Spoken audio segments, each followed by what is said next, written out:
Here are some basic editing steps for anything that you've scanned, whether it's your black and white negatives or these darkroom cyanotypes. So my scan is done. I've already opened it up from my shortcut folder. And the first thing I'm going to do is I'm going to use my crop tool. So your crop tool is this one here. Usually on a straight toolbar with one row, it's the fifth tool down, and it'll let you straighten out your prints. It'll let you crop off anything distracting on your edges.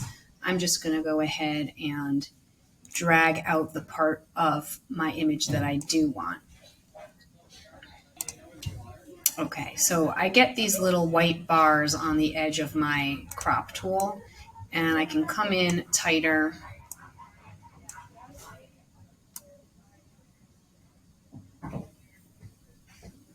Everything that turns darker gray is what is going to get cropped off when you click your enter button.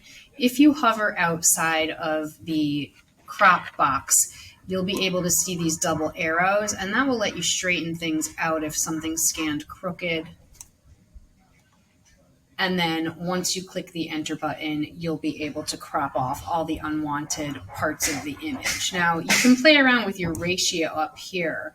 Many of our prints are 5:7, so you can play around with the ratios. It'll give you a very specific paper size. Experiment with that if you want. The 1-to-1 square is kind of like what you would see on an Instagram format, any square format image. Many times we work with an 8.5x11 sheet of paper. You can adjust this if you want, and then your little set of arrows will reverse whether you want a horizontal layout or a vertical layout. So now I'm happy with what I've got here, and I'm going to click the enter button, and that's going to crop. I'm going to zoom in a little bit by hitting Control+ just to make this a little bit bigger. And then the things that I want to change here is I want to pump up my contrast a little bit, and then I'm also going to go in and make a hue and saturation change. So if I go to my image menu and I choose adjustments, your 4 basic adjustments are here. This all has to do with your exposure, how light or how dark your print is, and how much contrast it has.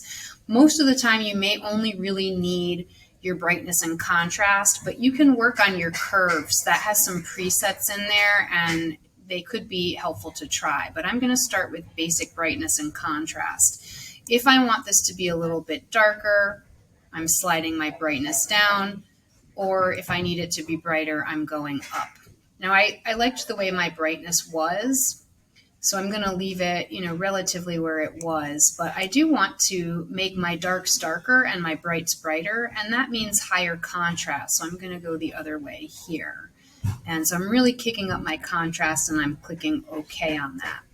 Maybe I'll bring my brightness a little bit down so I can have this be a little bit darker and more punchy with the contrast, and then I click OK.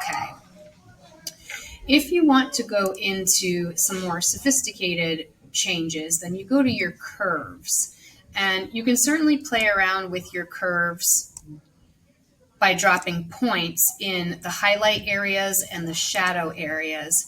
A typical curves correction is a gentle S curve like this. Nothing too dramatic, just kind of gentle, and it gives your print a sort of punchy contrast.